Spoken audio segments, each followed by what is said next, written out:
Cleanthes arrived in Athens with almost nothing in his pockets, so he did what he had to do.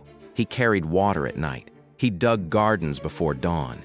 And every single day, he showed up to study philosophy under Zeno. Other students mocked him. They called him slow. They laughed at how long it took him to understand things. He kept showing up anyway. He understood something most people never learn. The world will give you 100 reasons to quit. The money, the ridicule, the exhaustion. None of that tells you whether the thing is worth doing. Only you decide that. When Zeno died, the school needed someone to carry it forward, and the man who carried water chose to carry something far heavier instead. Cleanthes led the Stoic school for 32 years. A former prizefighter who could barely eat kept an entire philosophy alive. That is not luck. That is a choice, made again and again in the dark. The question is not whether you have enough. The question is whether you believe it is worth the cost.